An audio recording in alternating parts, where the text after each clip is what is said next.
Aming banal at mahabagin na Amang Diyos, salamat po sa pagbibigay sa amin ng mahalagang oras na ito upang mag-aral ng Biblia. Salamat po dahil ginawa ng Diyos na makilala namin ang Diyos na maligaw. Sa itong pagkakataon, naway kaming lahat ay maligtas sa pamagitan ng Ebanghelyo.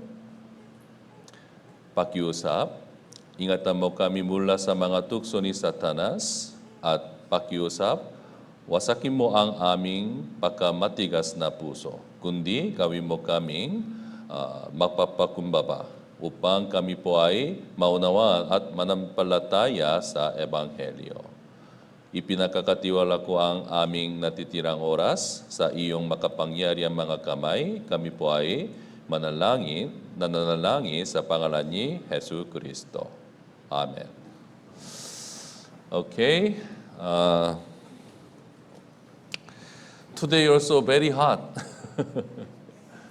So, sa palagay ko, dito po sa Manila, medyo mas mainit po kaysa Palawan. Palawan po, mahangin po doon, mahangin. Kahit yung temperature ay medyo mataas, pero mahangin po dito. Pero dito sa Manila, walang hangin po. Okay lang po, kondisyon ninyo? Kaya po ninyong pakinggan ang sermon sa loob ng 2 oras? Kaya po? Ay, salamat po. Okay, magsimula po tayo. Una sa lahat po, review po muna. Kagabi po, anong natutunan natin, yung anong content sa Biblia. 5 content po natutunan natin kagabi. Una sa lahat, ano ang tunay na kaligayahan? At saka tunay na pananampalataya, ang Diyos ay tagapaglikha. And then, gaya ng Diyos, ang Diyos ay Espiritu, meron po tayong Espiritu. Sa huli po, tungkol sa born again. So, meron po sa isang tao na maling pagkaunawa na, yung Manila Central Church na ito ay born again church? Hindi po. Yung born again ay hindi denomination, isang uri ng denomination. Yung born again ay utos ni Hesus Kristo. Tanging paraan kung paano ako'y makapunta sa langit. Kaya nga, Juan chapter 3 verse 3, sinabi ni Hesus Kristo, you must be born again. Unless one is born again, he cannot see the kingdom of God. Yes po. Ito po ay tanging paraan kung paano ako'y makapunta sa langit. Ito po ay parang intro po ng aming Bible seminar. Okay, so kaya nang natutunan natin, yung tunay na kaligayahan ay hindi mula sa makamundong bagay. Pera, mataas na position, sikat na sikat. Ito po ay hindi mula sa makamundong bagay, kundi mula sa tunay na kaligtasan. Opo, kung ako'y talagang maging anak ng Diyos, yun po yung pinakamahalagang bagay. And then, yun po ay tunay na kaligayahan. And then, ano po yung tunay na pananampalataya?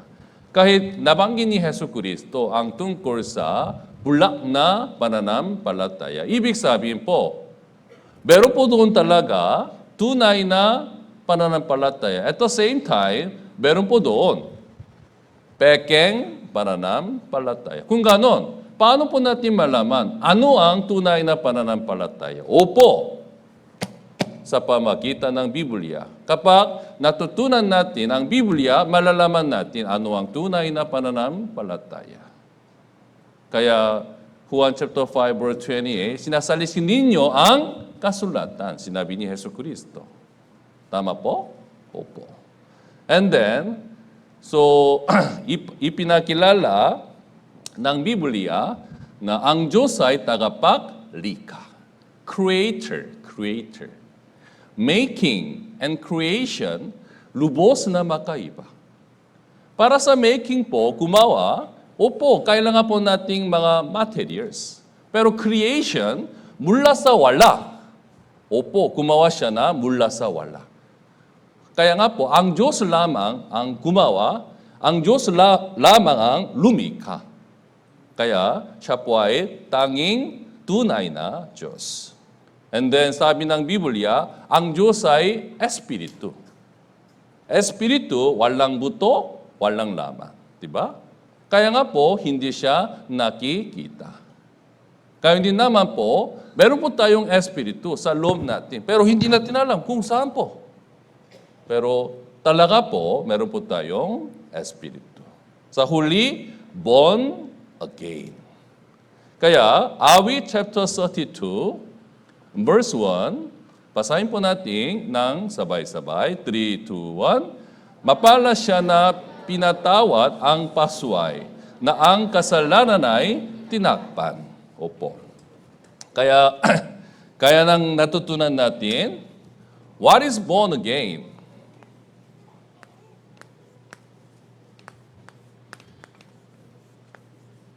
Parehas po, kaligtasan.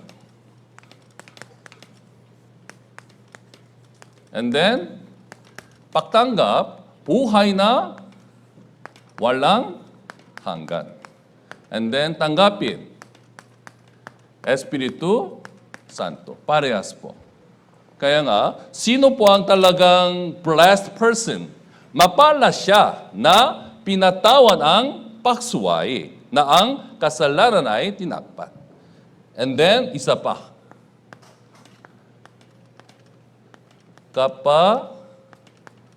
Kapatawaran ng lahat ng kasalanan. Kasalanan po.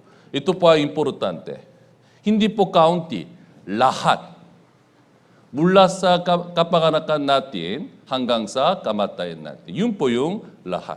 Sa kasaysayan, mula kay Adan hanggang sa huling tao, yun po yung lahat. Ito po ay tunay na kaligtasan, born again, and then the ano po yun? Buhay na walang hanggan. Diba? Ito po ay parehas na kahulugan. Kaya siya po ay talagang blessed person, di ba? Opo, blessed person. Kaya unang Timoteo chapter 15, si Kristo ay naparito dito po sa mundo upang iligtas ang mga makasalanan. Kung ganon, sino po ang makasalanan? Sabi ng Biblia, walang matuwid. Ibig sabihin po, tayong lahat ay makasalanan sa harapan ng Diyos. Ibig sabihin po, kinakailangan po nating lahat yung kaligtasan. Kaya nabanggit ni Evangelist Lomni, yung Bible seminar ito ay para sa ating kaligtasan. And then, kapag tumanggap po tayo ng kaligtasan, tayo ay magiging pinakamasayang tao. So, gusto ninyong maging masaya? Mga 10% lang. Gusto ninyong maging masaya? Opo, kung ganon, tapat kayong maligtas sa pamagitan ng Ebanghelyo. And then, kagabi po, natutunan natin, unang kasaysayan ng tao. Yun po yung kwento ni na Adan and Eva. Diba? And then, natutunan natin, yung dalawang katangian ng Diyos, ito po ay mahalaga. Dahil sa pamagitan ng dalawang katangian ng Diyos, nakahari ang Diyos sa kasaysayan ng tao. Ano po yun? Justice and then love. Opo. Ano po yung justice? God is justice. Ibig sabihin po, kung isang tao ay makasala, ang Diyos ay hatulan ang isa. Makasalanan po. And then, ano po yung pag-ibig? Kung siya po ay magsisi ng taimtim, opo, siya po ay tiyang na papatawarin ng Panginoon. Yun po yung dalawang katangian ng Diyos, katarungan at saka pag-ibig. Kaya kagabi po, kahit nilikha ng Diyos yung dalawang tao, and then sa katunayan, ibinigay ng Diyos. Sila'y ibinigay ang lahat ng mga bagay ay ibinigay ng Diyos sa kanila. Pero hindi sila sumunod. Hindi sila nakinig sa Diyos, kundi kay Satanas. Kaya nga po, napalaya sila mula sa halamanan ng Eden. Diba? Ito po ay unang kasalanan sa kasaysayan ng tao. Kaya, dahil sa kasalanan, yung relation na iyon ay nasira. Dati po, sabi ng Biblia, freely po sila ay nakipag-usap, ang Diyos at saka sila. Pero dahil sa kasalanan, yung relation na ito ay nasira na. Nasira na. Kaya nga po, yung kasalanan ay talagang pinakamasamang bagay. Yun po yung sumpa ng Panginoon. Pagkatapos, napalaya sila mula sa halamanan ng Eden. Anong nangyari dito po sa mundo? Ito po, Genesis chapter 6 verse 11, babasahin ko po. At naging masama ang daigdig sa harapan ng Diyos at ang lupa ay napuno ng pag-ibig? Hindi po. Hindi po. Somebody, tama, pag-ibig. Hindi po. Hindi po pag-ibig. Ano yun? Karahasan. Puno ng kasalanan, masamang bagay. Kaya anong nangyari? Halos lahat ng mga tao ay naging masama. Kaya ang mga tao ay pinapatay nila ang isa-isa. Terribleng sitwasyon. Kaya nga po sabi ng Biblia, ang lupa ay napuno ng karahasan. Kaya nang natutunan natin, meron po ang Diyos, dalawang katangian, katarungan at pag-ibig. Kaya nga po, ipinasya ng Diyos na hatulan sila. Yun po yung pagpaha sa panahon ni Noe. Kilala niyo po si Noe? Noah sa English, Noah. Korea din, Noah. Pero sa Tagalog, Noe po. Kapag halos lahat ng mga tao ay naging masama, ang paghatol bumaba sa mundong ito. Kaya, Genesis chapter 6 verse 13, sinabi ng Diyos kay Noe, ipinasya ko ng wakasan ang lahat ng laman sapagkat ang lupa ay napuno ng karahasan nila. Ngayon, sila'y aking lilipuling kasama ng lupa. Wow! Takot na takot, di ba? Sabi ng Diyos sa mga tao, ngayon, sila'y aking lilipuling kasama ng lupa. Opo. Sinabi ng Diyos kay Noe. Paano po? Opo. Sa pamagitan ng malaking pagpaha. Ito po ay kwento ng the Noah's flood. Pero sabi ng Biblia, si Noe ay taong matuwid. Kaya, iniutos ng Diyos sa kanya, kumawa ka na isang daong barko. Isang daong, at saka pumasok ka sa barko na iyon. And then, kumawa siya, si Noe, ng barko, pagkatapos pagkawa ng daong, nag-evangelize siya sa mga tao. Tingnan ninyo po ako. Alam ninyo ano ang mensahe niya ni Noe? So, ikalawang Pedro chapter 2 verse 5, sabi ng Biblia, si Noe na tagapang-aral ng katuwiran. Katuwiran po. Siyempre po, si Noe ay nangaral ng babala ng Diyos. Babala ng Diyos. Siguro po, sinabi niya ang ganito, si Noe sa mga tao. Sabi ng Diyos sa akin, makakaroon ng malaking pagpaha. Kaya nga po, kumawa ako ng malaking daong na ito. Pakiusap, pumasok kayong lahat sa daong na ito. Siguro, ito po ay mensahe ni Noe. Pero, sa screen po. Tingnan niyo po yung mukha nila. Tingnan niyo po mukha nila. Anong ginawa nila?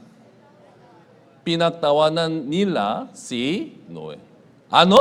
Ano ang pagbaha? Hindi ko alam ulan. Huh? Hindi natin naranasan yung baha. Ano yon? Hindi nila nakinig sa babala ni Noe. Ito po ay malaking kasalanan sa katunayan. Ibig sabihin po na ang lahat ng mga tao ay hindi pinansin ang babala ng Diyos. Opo. Maliban yung pamilya ni Noe.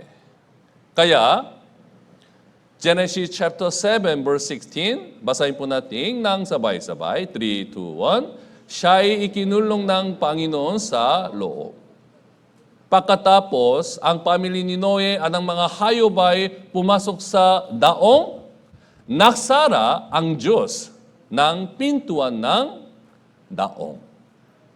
Nagsara po. Sino po? Si Noe? Hindi po. Ang Diyos. Tingnan ninyo po ako. Sa katunayan, yung daong ni Noe ay tumutukoy kay Jesucristo. Yung tao, pumasok sa daong ni Noe, mabubuhay po siya, di ba? Hindi siya mamamatay. Pero sa labas ng daong ni Noe, anong mangyari sa kanila? Mamamatay, di ba? Kaya naman po, kung isang tao ay pumasok kay Jesucristo, ibig sabihin po, kung isang tao ay manatili, kung isang tao ay maniniwala kay Jesucristo, siya po ay mabubuhay. Pero hindi siya maniwala kay Jesucristo. Anong mangyari? Mamamatay sa impyerno. Kaya nga po, sa Biblia, daong ni Noe ay tumutukoy kay Jesucristo.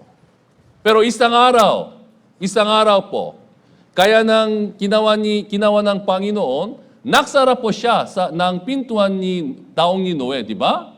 Kaya hindi naman po, isang araw po, walang pagkakataon na maligtas kahit gusto ninyo. Kaya, pakiusap po, makinig kayo ng mabuti. Kapag kayo meron pa pagkakataon. Naintindihan po? Importante ang aral po ito. Kaya, nagsara ang Diyos. Kaya walang sino man ay pwedeng magbukas nito. And then, anong nangyari? Genesis chapter 7 verse 4, magpapaulan ako sa ibabaw ng lupa ng 40 araw at 40 gabi. Opo. Ang Diyos ay nagpasya na siya'y hahatol sa sanlibutan sa pamagitan ng malaking pagbaha. Mula sa langit, maraming tubig po bumaba. Mula sa lupa, maraming tubig po. Kaya nga po, puno ng tubig dito po sa mundo. 19. Ang bumaksa ang tubig sa ibabaw ng lupa at inapawan ang lahat ng matataas ng mga bundong na nasa silong ng langit. Kahit mataas na bundo na ay natakpan ng tubig. And then anong nangyari? Basahin po natin ng sabay-sabay. 3, 2, 1. Ang bawang may hininga ng buhay sa kanilang ilo na nasa lupang tuyo ay, ibig sabihin po, ang lahat ay namatay. Ang lahat. Walang exempted. Lahat. Maliban sa pamilya ni Noe at sa mga hayop na nasa daong, lahat ng nilalang sa ibabaw ng lupa ay namatay. Sabi ng Biblia. Bakit ito'y nangyari? So, ilang tao, sumagot sila ng ganito. Ay, Pastor, dahil sila'y makasalanan. Totoo yun. Pero, meron po, mas malinaw na sagot. Dahil, hindi sila nakinig sa babala ng Panginoon. Kahit sila ay makasalanan, kung pumasok po sila sa daong ni Noe, anong nangyari? Opo, mabubuhay po sila. Hindi po sila mamamatay, di ba? Pero hindi sila nakinig. Ito po ay isang malaking kasalanan. Anong sabi ng Biblia? You must be born again. Pero ilang tao, inakala nila, ay, okay lang. Meron po akong relihiyon. Sa katunayan, ako'y isinilang sa Katoliko. Kaya mamamatay po ako sa Katoliko. Matigas na ulo. Matigas na ulo po talaga. Ito po ay talagang importante. Anong sinabi ng Biblia? Paano po ako'y makapunta sa langit? Hindi po sa relihiyon. Walang daan po tungo sa langit. Kundi sa Biblia lamang. Kung gayon, dapat kayong magbago ng puso ninyo. Talaga po? Sa sinabi ng Biblia ang ganito? Kung ganon, makikinig nga po sa Bible seminar ng maigi. Ito po ay tapat na puso, di ba? Pero ilang tao nagsalita po ng ganito. Okay lang po, Pastor. Meron po akong relihiyon. So, sa akin, okay lang. Hindi po okay. Dahil, ang Diyos ay justice. Alam niyo kung sino ang gumawa ng impyerno? Alam niyo? Hindi po Satanas. Ang Diyos ang gumawa ng impyerno. Ibig sabihin po, yung impyerno, pinakamasakit na place, di ba? Paki po para sa diablo. Matthew chapter 25 say, para sa diablo, para kay Satanas, gumawa ang Diyos ng impyerno, pero ang mga tao ay nakikinig kay Satanas, kaya sila din ay pupunta sa impyerno. Kaya pakiusap po, mag-focus kayo. Anong sinabi ng Biblia? Hindi po anong sinabi ng relihiyon. Naintindihan po? Kaya kapag matutunan natin ang Biblia, ito ay pinaka-importanteng bagay. Magpakumbabang puso. Okay, Panginoon, makikinig ako sa Biblia. Anong sinabi ng Biblia? Yun po yung magpakumbabang puso. Kung ganon, yes po, kayo'y tutulungan ng Espiritu Santo. And then, maunawaan ninyo ang Ebanghelyo. Naintindihan po? Pero sa mga tao, sa kasaysayan ni Noe, hindi sila nakinig sa babala ng Panginoon. Kaya nga po, sila'y namatay. Kunti lang po namatay o lahat. Lahat ng tao,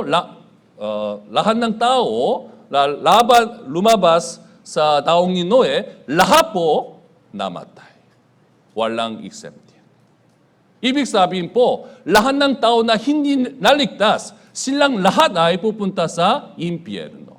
Kahit meron po silang relihiyon. Naintindihan po? Naintindihan po. Naintindihan po. Talaga po? Opo. So, pakiusap po, makikinig kayo ng maigi. Kaya nang natutunan natin, ang pananampalataya ay nanggagaling sa panalangin, hindi po pakikinig. Okay po? Okay. Anyway, takot na takot ang katarungan ng Diyos. Kung ganon, ito po ay totoong kwento. Pagbaha sa panahon ni Noe, ito po ay totoong kwento o the man-made story. Totoong kwento. Meron po ebidensya? Marami. Marami po talaga. So, ito po, mga tanong tungkol sa Noah's Ark. Number 1, mayroon bang ebidensya ng pagbaha? Kung meron po, madali po na maniwala, di ba? Opo. Kaya, sa kasaysayan ng tao ay maraming kwento ng pagbaha. Sa katunayan, meron din ako the ebidensya ng pagbaha sa Puerto Princesa noong 2025, February. Ito, nag-video po ako. Hindi po ilog, kahit sana po ito, sa Puerto Princesa. Mukhang ilog, di ba? Nag-drive ako 10년 sa 만에 panahon yun. 홍수로 여기가 잠겨 있습니다. 살살 지금 진행하고 있는데 맞은편에서 차가 너무 빨리 대단하다. Yung po ay hindi barko. Kotse lang, di ba? Ito po ay ebidensya ng pagbaha sa Puerto Princesa, di ba? Kaya nga nalaman ninyo, oy, anong nangyari noong February 9, 2025? Do Puerto Princesa, meron din po doon, pagbaha, di ba? Ito po ay importanteng ebidensya. Kung ganon, madali po kayo maniwala, nakaroon po sila ng pagbaha sa Puerto Princesa, di ba? Pero, yung malaking pagbaha sa panahon ni Noe ay nangyari 5,000 years ago. Matagal. 5,000 years ago. Meron po silang kamera? Picture? Kamera? Wala po, di ba? Kung ganon, anong uri ng ebidensya ng malaking pagbaha? Opo, sa panahon niyon, nagsula po sila. At saka nagsalita po sila sa kanilang ina po. And then, yung ano po yun, yung kwento na ito ay bumababa sa kanilang ina po. And then, isang araw, isang historian recorder ay nagsulat. So, ang mga historical professor ay natakbuhan ang mga record ng pagbaha. Ito po, sa Babylon, Greece, India, North America, South America, at saka Pacific. So, flood legend. Natuklasan nila ang 270 stories about great flood. Ito po ay hindi mula sa Biblia, pero mula sa kasaysayan ng tao. So, natuklasan nila maraming story. Ito, yung legend na ito ay mula sa Hawaii. Hawaii po. Let me read. Hawaii. Long after the death of Kuniuhonna. Sino siya? Kilala ninyo siya? Kuniuhonna. The first man. Sa Biblia, sino po first man? Adan, di ba? Pero sa Hawaii, Kuniuhonna. Mahirap. Kuniuhonna, the first man. The world became a wicked, terrible place to live. There was one good man left. His name was, sino po? Sino? Eto, Nu po, Nu. Sa English, Noah. Sa Tagalog, Noe. Diba? Nu po, Nu. Anong ginawa niya? He made a great canoe. Ano yung canoe? Ito po ay barko ng Hawaii. Tinatawag nila ito canoe. He made a great canoe with a house on it and filled with the, ano yun? Tao? Animals, mga hayop. The water came up of all the earth and killed all the people. Only Noah and his family were saved. Almost same, di ba? Almost same. Mula sa, yung kwento mula sa Biblia, di ba? Ito po ay mula sa isang legend mula sa Hawaii. Hawaii lamang po? Hindi. China din. The history record that Hu-Hi. Sa English, Noah. Pero sa China, Hu-Hi. His wife, 3 sons, 3 daughters, escaped a great flood. Lahat po, ilang tao po? Hu-Hi, his wife, 3 sons, 3 daughters. Ilan po? Ilan? 8, di ba? Sa Biblia, ilang tao po naligtas mula sa great flood? 8, parehas. He and his family were the only people alive on the earth. After the great flood, they populated the world. Ito din ay parehas. Ilang story sa kasaysayan ng tao, natuklasan nila, 270. Ipinakilala ko, 2 lang. Pero 270 flood stories in this world. Meaning po, opo, tiyang na nagkaroon ng malaking pagbaha. Ito po ay isang tanda, isang ebidensya ng malaking pagbaha. Meron din po. Meron pa po ibang mga katibayan ng pagbaha. Salt plains and salt lake. Saan kayo kumukuha ng asin? Sinagon ng mga tao, "Uy, Pastor, mula sa SM, palengke, asin mula sa palengke?" Hindi po. Usually, mula sa dagat. Diba? Mula sa dagat. Kapag natuyo ang tubig ng dagat, nakakakuha tayo ng asin. Ilog, lawa, wala po doon. Mula sa dagat. Ngunit, mayroong mga lawa ng asin sa mundong ito.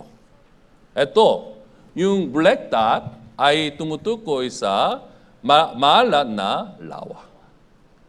Tunay na tubig na mula sa lawa, pero mahala po yun. Ito po ay mula sa dagat? Hindi. Yung tubig sa lawa ay mahalat. Bakit po ito ay nangyari? Ito, alam niyo po yung bansang Mongolia? Alam niyo po? Ilang student lamang, mga adult, hindi ninyo alam bansang Mongolia? Alam po ninyo? Alam po ninyo? Antok kayo? Hindi po? Yung Mongolia po, walang dagat po doon. Walang dagat. So, ang Mongolia ay 700 km mula sa dagat. Kaya sa tingin natin ay mahirap makakuha ng asin. Diba?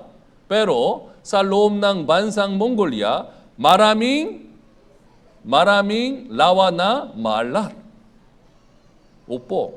Maraming mga lawa ng asin sa Mongolia. Yung pinakamalaking lawa ay ang Ups, Salt Lake.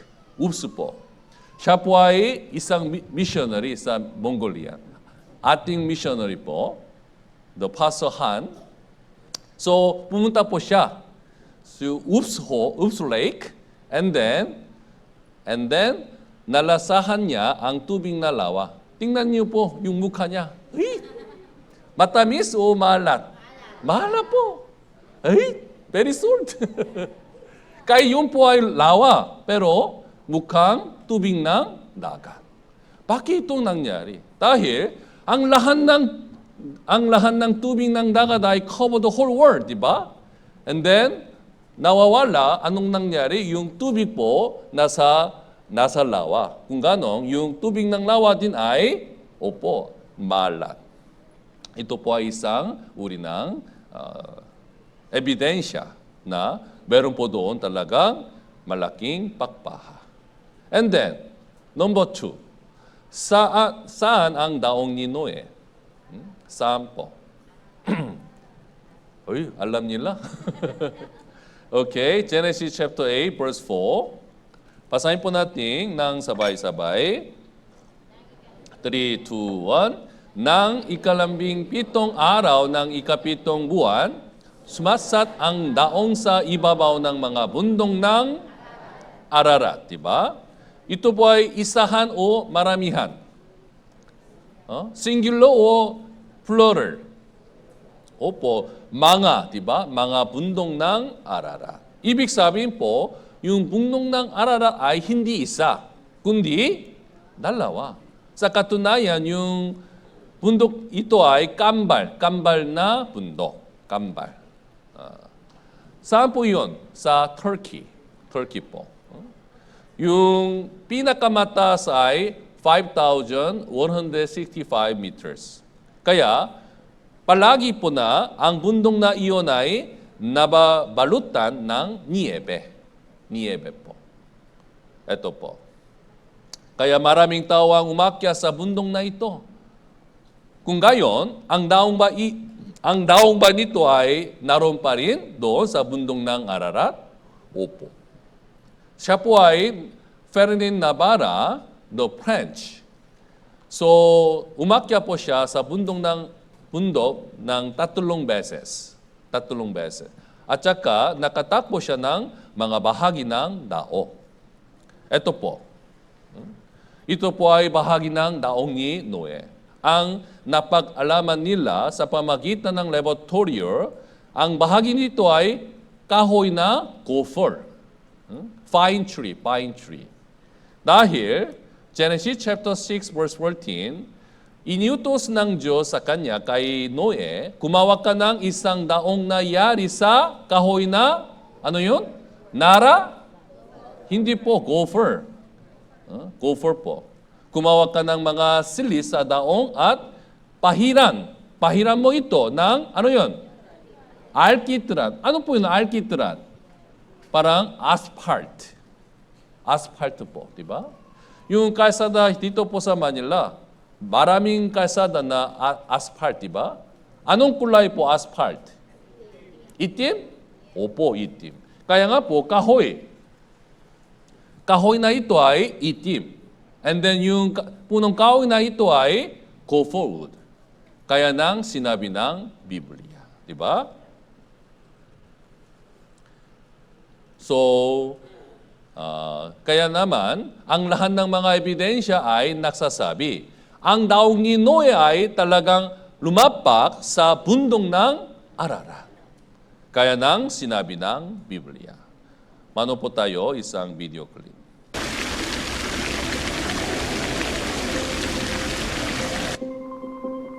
Ang programang ito ay magbibigay sa atin ng kaalaman na magbibigay liwanag sa mga katanungang nagpalito sa mga dalubhasa ng kasaysayan. Totoo nga kaya ang Noah's Ark? Naroon pa ba kaya ito sa mga bundok ng Ararat? Ang kwento ng daong ni Noe at ang pandaigdigang baha na lumipol sa mga tao noong unang panahon, sa wakas ay may kalinawan na. Tayo ngayon ay maglalakbay upang hanapin ang mga kasagutan sa mga katanungang ito. Sa kalagitnaan ng 1950s, sa wakas ay nagbigay ang bundok ng kauna-unahang pisikal na pahiwatig para sa ika-20 siglo. Ito ang nagsilbing umpisa ng sunod-sunod na makabagong pagsisikap upang matunton ang sekretong kinaroroonan ng daong ni Noe. Isang French demolition engineer na ang pangalan ay Fernand Navarra ay unang naging interesado sa daong. Iniwan ako ng mga British guide sa ibaba pa lamang ng bundok, kaya't nagsumikap akong magpatuloy ng mag-isa. Hindi ko natagpo ang nakalabas ang daong, subalit nakita ko talaga ang isang napakalaking maitim na bagay sa ilalim ng makapal na yelo. Alam kong kailangan kong bumalik upang tuklasin kung ano iyon.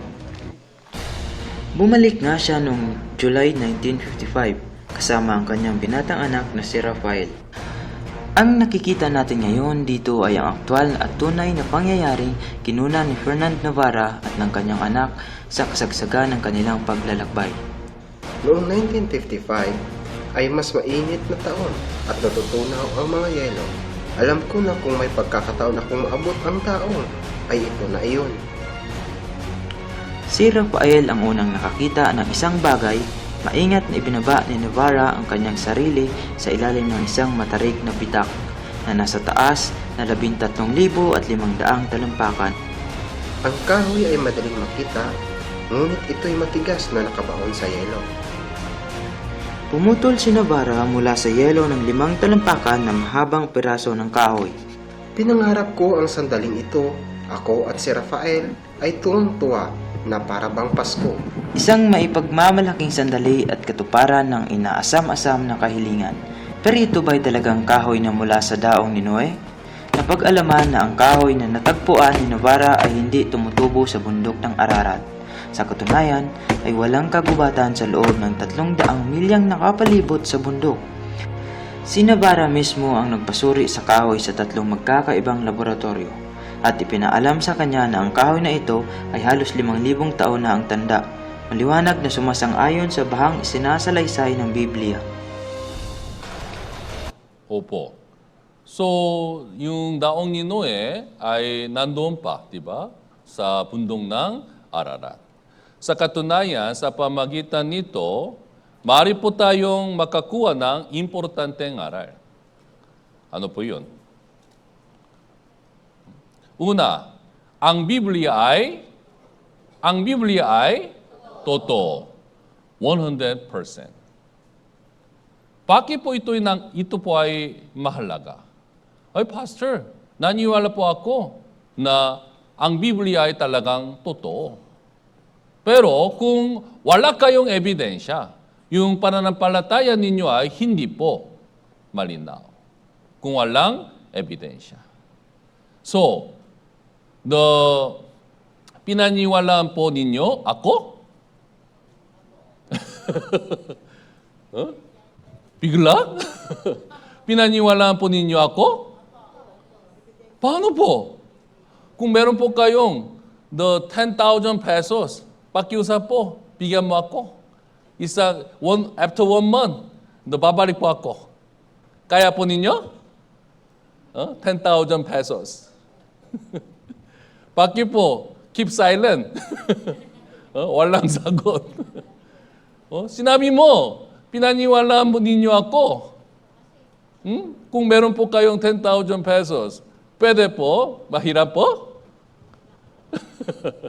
Mahirap, di ba? Dahil hindi ninyo kilala ako.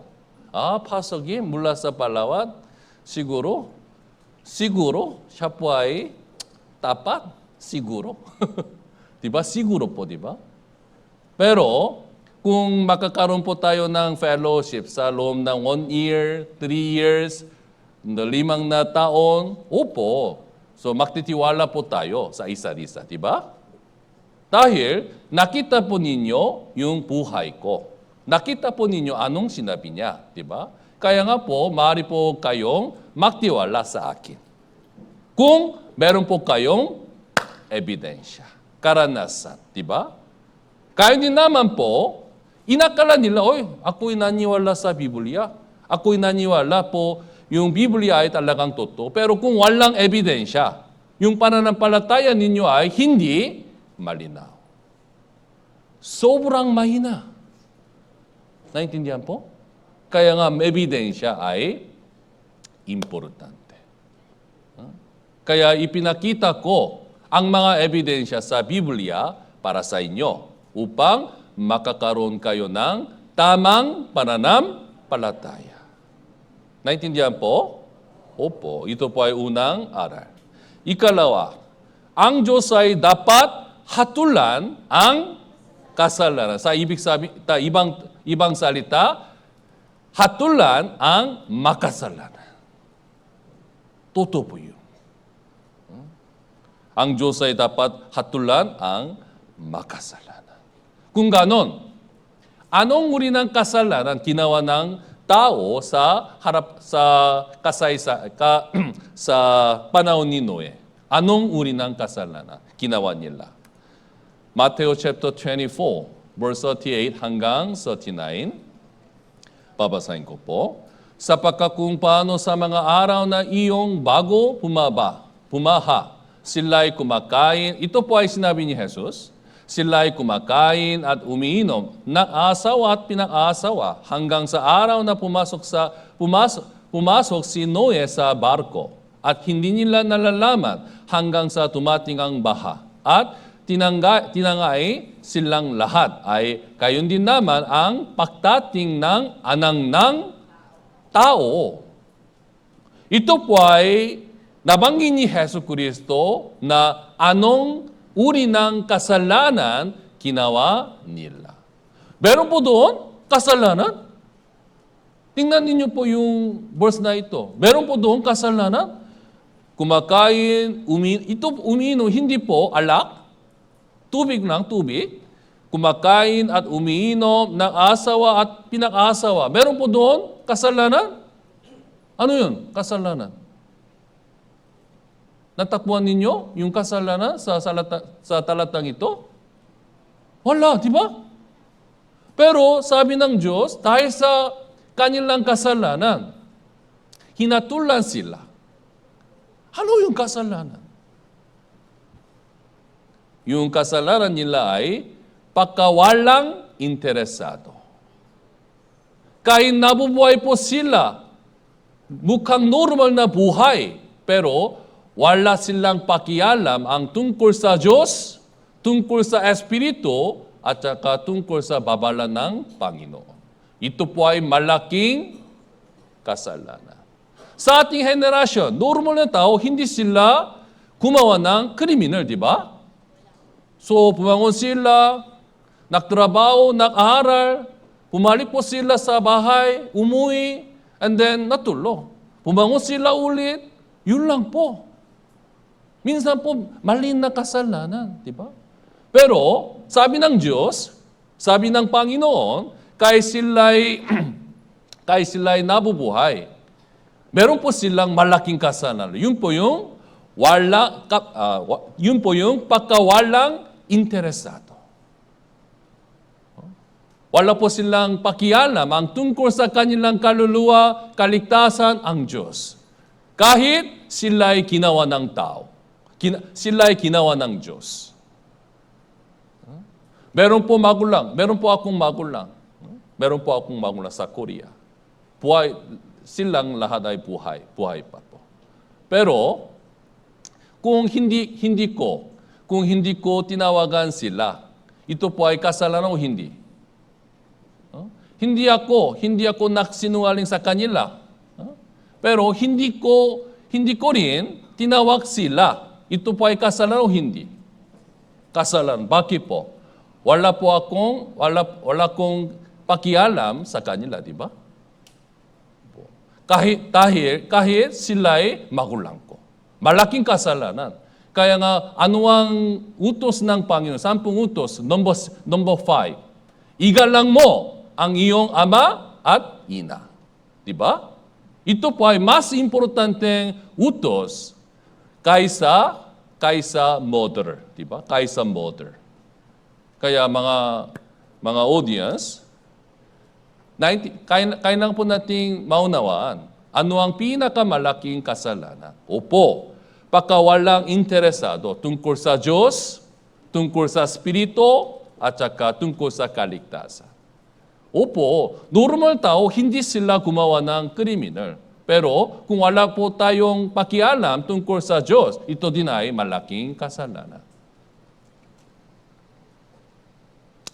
Opo, wala din pakialam ang mga tao sa ating henerasyon tungkol sa Espiritu, tungkol sa kaligtasan. At saka sa ating henerasyon ay puno ng kasalanan tulad ng henerasyon ni Noe. Kaya ang Diyos ay nakahanda ng isang paghuhukom ulit. Ano yun? Opo, yung paghuhukom sa apoy. Ikalawang Pedro chapter 3 verse 6 hanggang 7, na sa pamagitan nito ang daigdig noon ay inapawan ng tubig at nagunaw. 7, basahin po natin ng sabay-sabay. 3, 2, 1. Uni sa pamagitan ng gayon ding salita, ang kasalukuyang langit at lupa ay iningatan para sa apoy na inilalaan sa araw ng paghuhukom at sa paglipor sa masasamang tao. Opo. Sa panahon ni Noe, ang Diyos ay humator sa tubig. Pero sa ating henerasyon, ang Diyos ay hahator sa pamagitan ng apoy. Ito po ay sinabi ng Biblia. Kung gayon, paano masusunod ang buong mundo? Paano po? Opo, sa pamagitan ng nuclear bomb. Nakita ni Propeta Zacarias kung ano ang nuclear bomb 2,400 years ago. Kaya nagsula po siya. Isinulat niya ano ang nakita niya. Zacarias chapter 14 verse 12. Ito ang magiging salot na ibibigay ng Panginoon sa lahat ng mga bayan na nakipagtingma laban sa Jerusalem. Ang kanilang laman ay, ano yun? Mabubulok. Habang sila'y nakatayo pa sa kanilang mga paa, at ang kanilang mga matay, mabubulok. Sa kinalalagyan ng mga ito. At ang kanilang mga dila ay mabubulok sa kanilang mga bibig. Mabubulok?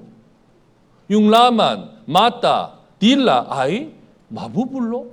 2,700 years ago, 2,400 years ago, mabubulok. Ano po yun? Sa katunayan, sa panahon nila, sila ay nakipaglaban sa tabang at sa sibat, di ba?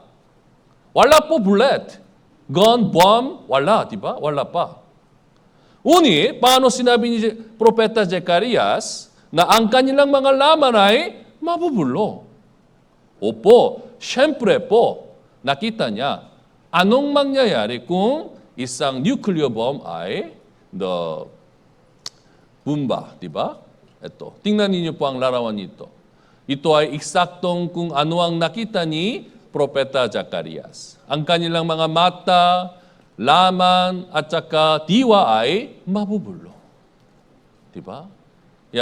Kaya nakita ni Propeta Zacarias ang ganitong sitwasyon sa paghuhukom sa apoy. Tama po ito. The fire judgment is true. Kaya yung paghuhukom ng tubig din ay totoo. Tama po? Tama po? Opo. Kaya, pagpaha sa panahon ni Noe ay isang halimbawa para sa atin. Okay? Time to stretching. Okay. So, salamat po, nakikinig kayo. Kayong lahat ay nakikinig kayo ng lahat na mabuti. Kaya nga, stretching po tayo. Siya po ay isang sikat na football player sa Korea, Park Ji-sam. 박지성과 함께하는 대한민국 응원체조.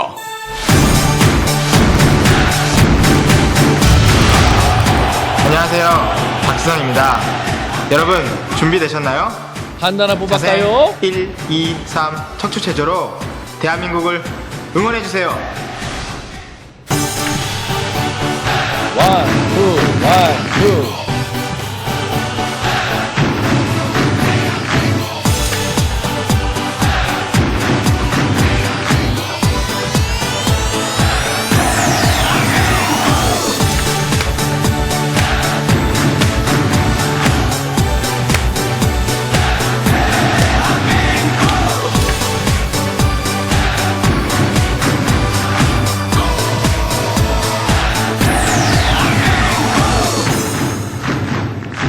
한 번 더. Anong sabi niya? Isa pa.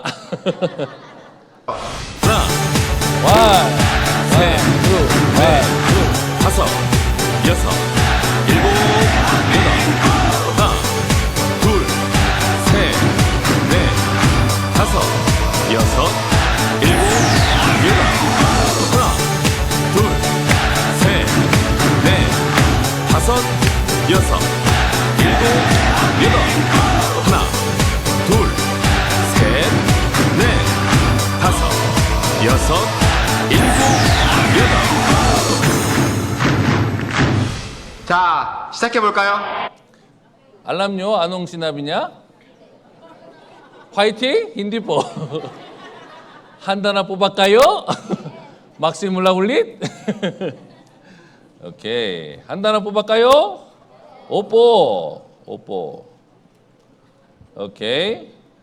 Pagkatapos ng pagpaha sa panahon ni Noe, yung tatlong anak na lalaki ay tungo sa Africa, Asia, at Europa.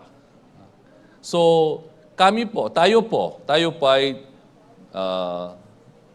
ay ina po ni Shem.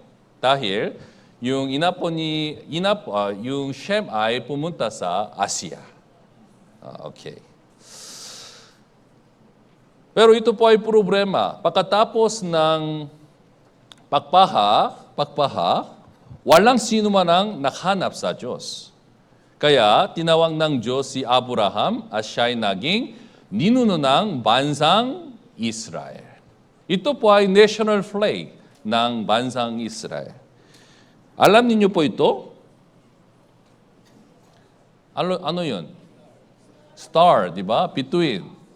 Meron po pangalan niya. Meron po pangalan po siya. Star of King David. So, sikat po si Haring David sa Israel. Kaya nga po, ito, Ito po ay, ano po yun? Tinatawag nila ay Star of the David. And then, two stripe. Ano po ito? Red Sea Crossing. Red Sea Crossing. So, Red Sea Crossing, yung event na ito ay pinakamahalaga po, malaki po sa bansang Israel. Kaya nga po, sa kanilang national flag, nagturo po sila. Anyway, pinili ng Diyos ang Israel bilang kanyang saksi. Isaiah chapter 43 verse 10, sabi ng Diyos sa mga Israelita, makinig kayo ng mabuti, sa mga Israelita, naintindihan po? Sa mga Israelita lamang. Hello? Hello? Sa mga Israelita lamang. So kayo'y Israelita? Mga Hudyo? Hindi. Ako, hindi po Judyo. Mga Hentil. Pero sabi ng Diyos sa Israelita lamang, kayo'y aking mga saksi. Ayon sa Biblia, sino po ang saksi ng Jehovah? Ito po ay isang denomination o sino po ang saksi ni Jehovah? Amerikano? Koreano? Pilipino? Hindi. Hudyo lamang, di ba? Ayon sa Biblia. Para saan po? Sa huli po, ito, screen po, walang Diyos na inanyuan na una sa akin o makakaroon man pagkatapos ko. Para nito, pinili ng Diyos ang bansang Israel, Israelita. Opo. Upang patunayan na walang Diyos na inanyuan na una sa akin o makakaroon man pagkatapos ko. Ibig sabihin po, sa buong mundo, sa universe, meron po doon tanging Diyos, isang Diyos lamang. Diyos sa Biblia. Para dito, ang Israelita ay pinili ng Diyos. And then, kay Abraham, meron po doon tatlong pangako ng Panginoon. Sinabi ng Panginoon kay Abraham, umalis ka sa iyong lupain. Sa katunayan, tumitira po siya sa Uru. Ngayon po sa bansang Iraq.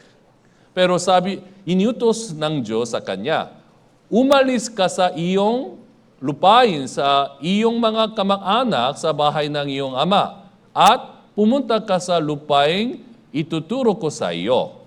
Gagawin kitang isang malaking bansa. Ikaw ay aking pagpapalain, gagawin kong dakila ang iyong pangalan. At ikaw ay magiging isang pagpapala. Tatlong bagay po nangako ang Diyos sa kanila. Ano yun? Lupa, bansa, pagpapala. Lupa ay Kanaan, bansa, Israel. And pagpapala ay Hesus Kristo.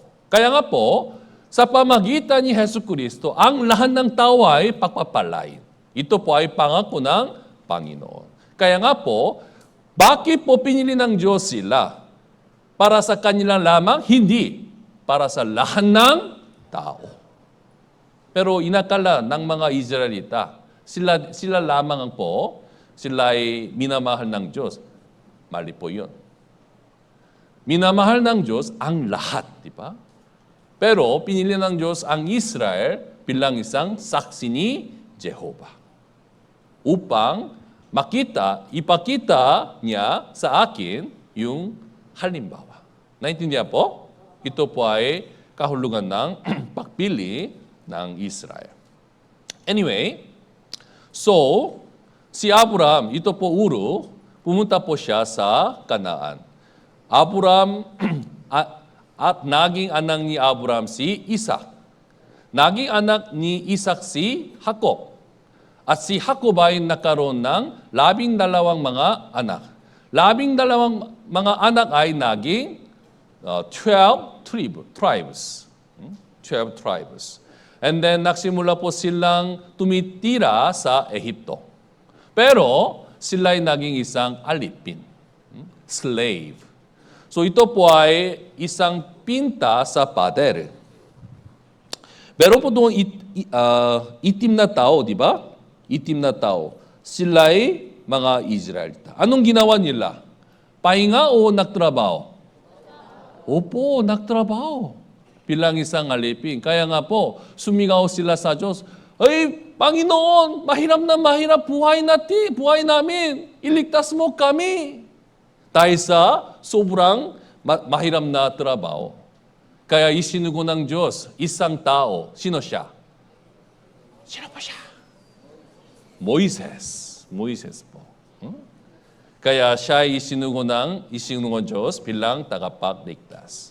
And then, si Moises pumunta po kay Parao, hari ng Ehipto. Ito ang utos ng Diyos.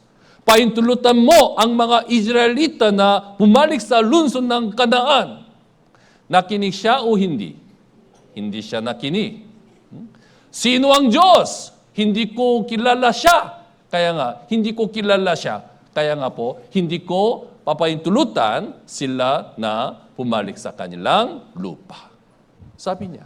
Kaya nga po, ang mga Ehipto ay hinatulan ng Diyos sa pamagitan ng 10 salot. Ano yun?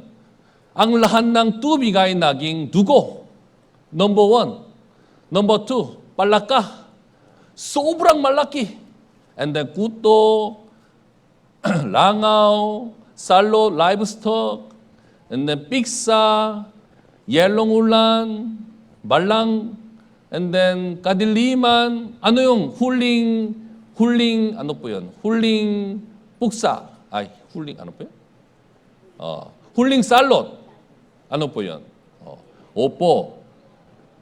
Ang lahat ng panganay na lalaki ng tao ay pinatay ng Panginoon. Ito po ay huling salot. Kahit anang nalalaki ng haring Parao ay namatay. Kaya sa huli po, pinaintulutan ng Parao ang Israelita na bumalik sa lupay ng Kanaan. Dati po, tumitira po sila dito. Pero pumunta po sila sa eto. And then, pumasok po sila sa ilang po. Iniligtas ng Diyos ang Israel sa pamagitan ni Moises. And then, sa ilang po, nangako ang Diyos sa mga Israelita. Ano yun? Madali po ito. Deuteronomy chapter 11 verse 27, ang pagpapala, paano? Kung inyong tiningin ang mga utos ng Panginoon. So sa madaling salita, kung susunod kayo'y pagpapalain. Kung hindi, anong mangyayari? Sumpa. Opo, sumpa po. Kaya ito po ay isang pangako sa pagitan ng Israelita at ng Panginoon. Anong sinagon nila sa Diyos? Opo, Panginoon, susundin ka namin. Pero, kung ano ang kadalasang ginawa nila, paksunod o paksuway? Paano po ninyo malaman? Opo, paksuway po. Kadalasan na sila ay sumuway. Kumawa sila ng Diyos-Diyosan. And then, nagsimula silang manglingkod ng maraming uri ng Diyos-Diyosan. Alam mo ba, ang panglingkod ng Diyos-Diyosan ay pinakamalaking kasalanan sa harapan ng Diyos. Yung Diyos-Diyosan ay kinapuputan ng Panginoon, pero ginawa nila ito. Gumawa sila nito. Kaya nga po, pinala ng Diyos ang mga Israelita sa pamagitan ng mga propeta. Propeta Samuel, Elia, Elisa, propeta Isaiah, Jeremiah, at huling propeta sa lumang tipan, malakay. Unit, hindi sila nakinig sa mga apostol, sa mga propeta. Yun po ay talagang malaking kasalanan. Naalala po ninyo, bakit po maraming tao ay namatay? Bakit po maraming tao ay pinatay sa panahon ni Noe? Dahil sa kasalanan, opo, pero hindi sila nakinig sa babala ng Panginoon. Di ba? Opo, kayong din naman po, ang mga Israelita, bakit po sinumpan sila? Dahil hindi sila nakinig sa Diyos. Bakit sila hinatulan? Dahil hindi sila nakinig. Sa Jeremias, maraming beses sabi ng Biblia, so yellow script, kayo'y hindi nasisunod sa aking tinig. Sila'y hindi nakinig sa aking mga salita. Ayaw nilang makinig. Hindi sila nakinig o ikinilig man ang kanilang pandinig. Ito po ay dahil lang kung bakit sila'y hinatulan. Sa katunayan, parehas. Parehas. Sa ating henerasyon, alam ninyo kung bakit maraming tao ay pupunta sa impyerno? Bakit po? Hindi sila nakinig. Parehas. Pero, minamahal ng Diyos ang lahat ng tao. And then, ang mga Israelita. Kaya, binigyan sila ng Diyos na pagkakataon upang magsisi. Ito po ang ibang uri ng pag-ibig ng Diyos. Kaya sa huli po, isinugo ng Diyos ang tanging anak, si Hesus Kristo. 2,000 years ago. Upang sila'y magsisi. Upang sila'y magsisi. Ngunit, alam niyo ba kung anong ginawa ng mga Israelita? Nakinig po ang mga Israelita kay Hesus Kristo? Nakinig po sila? Hindi. Nakita nila maraming himala ni Hesus Kristo. Nakinig sila sa salita ni Hesus Kristo. Pero hindi sila nakinig. Kundi, pumatay po sila kay Hesus Kristo. Bakit po? Dahil sa mensahe ni Hesus Kristo. Anong mensahe ni Hesus Kristo? Marcos chapter 1 verse 15. Naganap na ang panahon at malapit na ang kaharian ng Diyos. Parehas, di ba? Yung mensahe natin din. Malapit na ang kaharian ng Diyos. Parehas. Anong dapat natin gawin? Yellow script. Pasahin po natin ng sabay-sabay. 3, 2, 1. Kayo'y magsisi at manampalataya sa Ebanghelyo.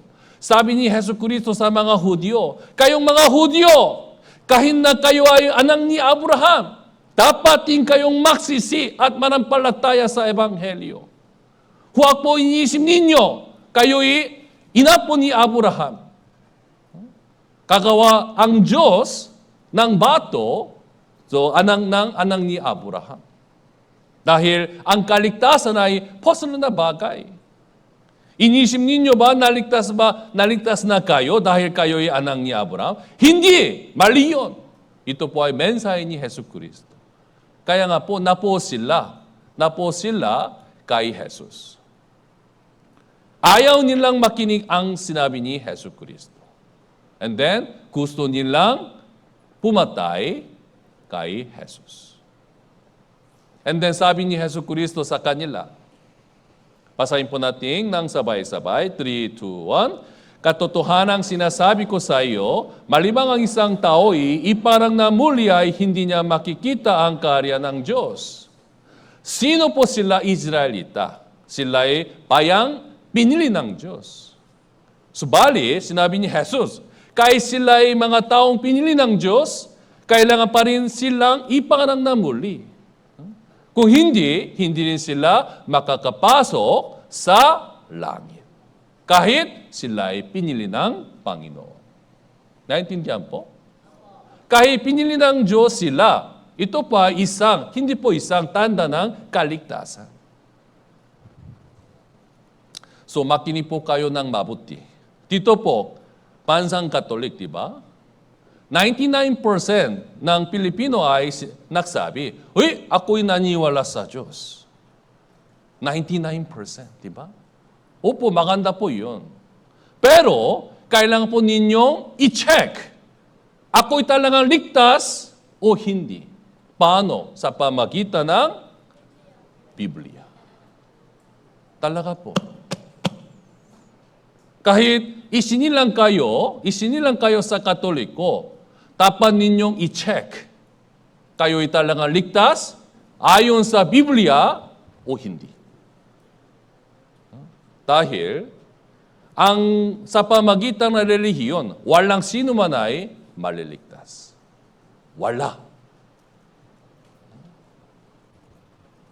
Kaya maraming tao, inisip nila, ay, naligtas na ako. Meron po akong relihiyon. Inaakala nila na sila ay naging anak ng Diyos. Ito ay tunay na kaligtasan ayon sa Biblia. Hindi. Hindi po. Kung hindi pa kayo naiparang na muli, hindi kayo makakapunta sa langit. Ito po ay sinabi ni Hesus Kristo. Hindi po sinabi ko. Sinabi ni Hesus Kristo. Para sa inyo. Para sa atin. Anyway, kaya nga po, ayaw nilang makinig kay Jesus. Sa ating henerasyon din, ayaw po maraming leleyosong tao. Ayaw nilang makinig sa Ebanghelyo. Dahil sabi ng Biblia, sa kanila, ikaw hindi paligtas. Kaya ayaw nila. So dapat tayong maging magpakumbaba. Kung ganon, opo, makikinig po tayo ng maigi. Anong sinabi ng Biblia? And then, sa huli po, sila ay nagpasya na patayin si Jesus. Tinala nila si Jesus kay Romanong gobyerno, Pilate. Ang sumigaw ang mga Hudyo, patay mo siya, patay mo siya. Unit, nalalaman ni Pilato na si Jesus ay inosente. Wala pa siyang kasalanan. Wala nang kasalanan. Kaya kanyang tinanong ang mga Hudyo, bakit nais ninyong patayin si Jesus? Pero sinabi nila ang ganito. Sinabi sa kanila ni Pilato, ano ang gagawin ko kay Jesus na tinatawag na Kristo? Sabi nila lahat, ipako siya sa krus. At sinabi niya, bakit anong kasamaan ang ginawa niya? Ngunit lalo silang nagsigawan na nagsasabi, ipako siya sa krus. Walang dahilan. Walang isip. Pero gusto nilang patayin si Jesus. Ito lamang. Kaya sabi niya, wala akong kasalanan sa dugo ng taong ito. Kaya kayo na ang bahala dyan. And then, nagsago sila ng ganito. Basahin po natin ng sabay-sabay. 3, 2, 1. At sumagot ang buong bayan ng nagsabi, pananagutan namin at ng aming mga anak ang kanyang dugo. Sinabi nila ang isang bagay na hindi dapat nila sabihin. Dahil sa salita na ito, sa loob ng 1,900 years, sila'y isinumpa. Sila'y pinatay. Ilang taon po? 1,900 years. Ang Israelita na pinili ng Diyos ay pumatay kay Jesus na anak ng Diyos. Isang paradox. Bakit ito'y nangyari? Dahil hindi sila nakinig sa babala ng Diyos. Pinakamalaking kasalanan. Ano po yun? Pinakamalaking kasalanan. Pagtanggi kay Jesus. Sa ibang salita, pagtanggi kay salita ni Jesus. Yun po yung napakalaking kasalanan. Sa katunayan, kapag ang Israelita ay makagawa ng moral na kasalanan, isinumpa sila sa loob ng 100 taon lang. Unit, nang tanggihan nila si Jesus, isinumpa sila sa mahigpit na 1,900 years. Matagal po, di ba? Patuloy na sinabi ni Jesus na magsisiyan manampalataya sa Ebanghelyo. Unit, hindi sila nakinig. Bakit? Akala nila ang ganito, ako'y anak ni Abraham. Hindi kailangan kong bang maligtas? Hindi. Ako'y pupunta sa langit dahil ako'y anak ni Abraham. Ako'y pinili ng Diyos. Sa ating henerasyon, maraming tao, inakala nila ang ganito. Ay, ako'y isin lang sa Katoliko, Christian. Pupunta po ako sa impyerno. Hindi. Siguro, tatanggapin ng Diyos ako. Dahil meron po akong relihiyon. Mali yun. Mali. Kahit kayo'y dumadalo sa church sa loob ng 100 years, kung hindi kayo maligtas, saan kayo pupunta? 100% impyerno. 100%. Ako rin po. Ako'y dumadalo sa church sa loob ng 20 years nang walang kaligtasan. Inakala ko, ako'y medyo okay. Mabuting Kristiyano, inakala ko. Subalit, habang nakikinig ako sa Bible seminar tulad ninyo, nalaman ko, hindi po ako naligtas. Kundi, ako'y miserable'ng makasalanan na mapupunta sa impyerno. So nagulat po ako, bakit? Sa mahabang panahon, ako'y tumalo sa church. Pero bakit po, hindi ako makapunta sa langit? Dahil, hindi ako naligtas. Sa panahon niyon, hindi ko alam ano ang tunay na kaligtasan. Kung paano ako'y naligtas. Meron po akong reliyon lamang. Yun lang. Kaya nga, yung puso ko ay naging mapakumbaba. Ha? Totoo yun. Tama yun. Ako'y mapupunta sa impyerno. Panginoon, tulungan mo ako. Yung puso ko ay naging mapakumbaba. Sa oras na yon, ako'y naligtas.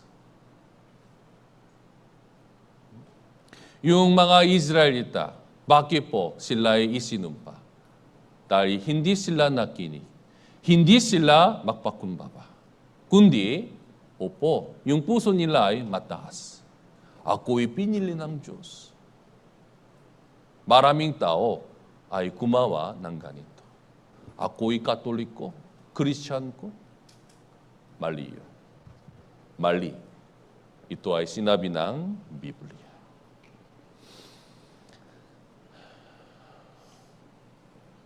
Prophecies about punishment. Naipropesya ng Biblia na kapag tinanggihan ng mga Israelita si Jesus kung anong parusa na kanilang matatanggap. Una, eating flesh of their children. 100% na isa katuparan nito. Leviticus chapter 26 verse 29, at kakainin ninyo ang laman ng inyong mga anak na lalaki at kakainin ninyo ang laman ng inyong mga anak na babae kung hindi ka nagsisi. Kung hindi ka susunod. Anong kahila-hilabon na pakhatol? Tinatandaan natin kung anong sinabi ng Judeo, pananagutan namin at ng mga anak ang kanyang dugo. Kaya nga po ito'y nangyari sa kanilang kasaysayan. AD 70, 40 taon nang makalipas nang mamatay si Jesus, ang mga sundalong lumalo ay umatek sa Jerusalem. Sa katunayan, naipropesya ni Jesus ito. Lucas chapter 21 verse 20, subalit kapag nakita ninyong pinaliligiran ng mga hukbo ang Jerusalem, alamin nga ninyo na ang kanyang pagkawasak ay malapit na. Opo, naipropesya ni Jesus ito. AD 70, kinukop ni General Titus ang Israel sa loob na 4 na buwan. Kaya walang sino man pwedeng pumasok at lumabas. Kaya kulang ng kulang yung pagkain. Walang pagkain sa Jerusalem. Kaya nga po, ang Israelita ay nagsimulang kainin ang kanilang mga anak. Meron po historical record mula sa Flavius Josephus. Ito po ay isang historian, siya po ay Judeo. Nakita niya anong nangyari sa Jerusalem at isinulat ito. Ito po. Oh, thou miserable infant, sinabi ng ina sa kanyang anak. Ang ganito. Ang thou miserable infant, for whom shall I preserve thee in this world, this famine? O ikaw ng miserable sanggol, sapagkat sino ang aking pangangalagan sa iyo na tingmang ito at tagutom na ito? Halika, maging pakain ko. Kanyang pinatay, kanyang inihaw ito at kanyang kinain. Nakita niya at nagsulapo siya. Ito'y nangyari sa kanilang kasaysayan. Dahil tinanggihan nila si Hesus Kristo. Gaano ito ka miserable, di ba? Walang ganitong kasaysayan sa ibang bansa. Wala po. And then, sila ay kinalat sa buong mundo. Deuteronomy chapter 28 verse 64, pangangalatin kayo ng Panginoon sa lahat ng mga bayan mula sa isang dulo ng lupa hanggang sa kabilang dulo ng lupa. Mga 3,500 years ago, na propesya ni Moises ito. Kaya tumakas ang mga Hudyo sa mahigpit 100 bansa. Ito po ay history ng sumpa ng Israel mula sa AD 70. 1.1 million mga Hudyo ay pinatay. AD 135, mga 580,000 mga Hudyo ay pinatay. Again and again, di ba? And then, sa ating henerasyon, anong nangyari? Sa Second World War, ilang Hudyo po pinatay? 6 million. Sa loob ng 6 years. Isang taon, 1 billion. I calculate, isang araw, ilang tao namatay? Mga 2,700. Every day. Sa loob ng 6 na tao. Marami po, kunti. Every day, mga 2,000. Dito po, now, mga 400, 3, 4, 500, diba? Pero araw-araw, 2,000 mga Hudyo ay pinatay. Araw-araw, sa loob ng 6 na tao. Ito ay miserable kasaysayan ng Israel. Sila po ay gumawa ng prison camp. This is Auschwitz prison camp. Nang pumasok ang mga Hudyo doon sa prison camp, hinati sila sa 2 grupo. Ang mga bata, ang mga matanda na ay direction dinala sa silid na may nakakalasong uso. And then kaga po, namatay. And then mga kabataan, sila ay nagtatrabaho hanggang sa mamatay. Sa huli po, lahat ay namatay. Ilan po? 6 million. Ito ang higan nila, napakakitit. Sila ay pinikti, sila ay pinagpabali. Ito ang damin ng mga patay na tao. Mga sapatos, mga salamin. Kaano ka-miserable ang kanilang kasaysayan? Bakit po ito nangyari? Dahil? Opo, tinanggihan nila si Hesus Kristo. Tinanggihan nila ang salita ni Hesus Kristo. Wala ibang dahilan. Kaya ang mga Hudyo ay hindi nila makakalimutan ito. Kaya sa buong mundo, sila ay gumawa ng ganitong museo. Ipinapakita nila ang kanilang miserable kasaysayan sa pamagitan ng mga museo. Ipapakita ko isang video clip.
ito po ay real video, real the film.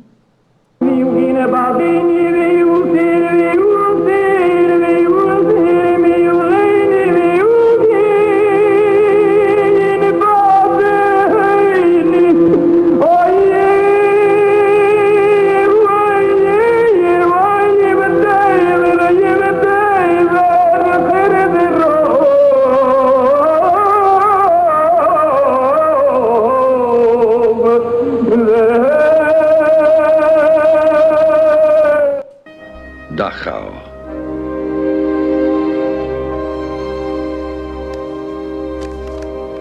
Sachsenhausen.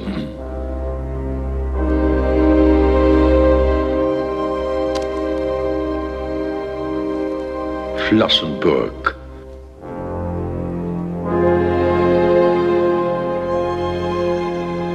Bergen-Belsen.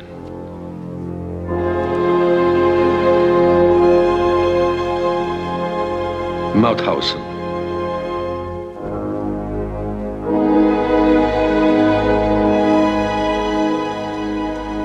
Ravensbrück.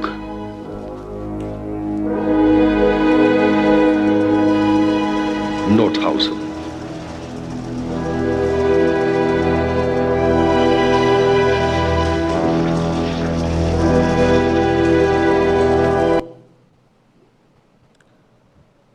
Yung kasaysayan ng Israel sa loob ng 1,900 years ay miserable and condition. Bakit po ito'y nangyari? Dahil gumawa sila ng malaking kasalanan, pinakamalaking kasalanan. Pagtanggi ni Hesus Kristo. May dalawang uri ng kahoy, punong kahoy na sariwa at tuyong kahoy. Aling kahoy ang madaling masunod? Ano po yun? Of course, tuyo, di ba?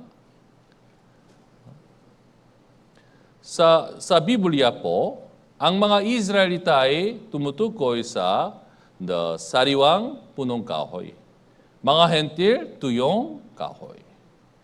Basahin po natin ng sabay-sabay, 3, 2, 1. Sapagkat kung ginagawa nila ang mga bagay na ito kapag ang punong kahoy ay sariwa, anong mangyayari kapag ito ay tuyo? Kahit sila ay sariwang punong kahoy. Pero kapag sila ay tumanggi kay Hesus Kristo, tinanggap nila ang malaking sumpa, di ba? Kahit sila ay sariwang punong kahoy. Tayo po, anong uri ng kahoy? Tuyo. Tuyo po, di ba? Tuyong kahoy. Ibig sabihin po, kung hindi po tayo susunod sa Kanya, kung tatanggihan po natin si Hesus Kristo, ang Kanyang salita, opo, para sa atin, mas malaking sumpa ay makihintay. Ito po ay isang aral mula sa kasaysayan ng Israel. Tatanggapin natin ang mas malaking sumpa kaysa mga Hudyo na luntiang punong kahoy. Yun po yung impyerno.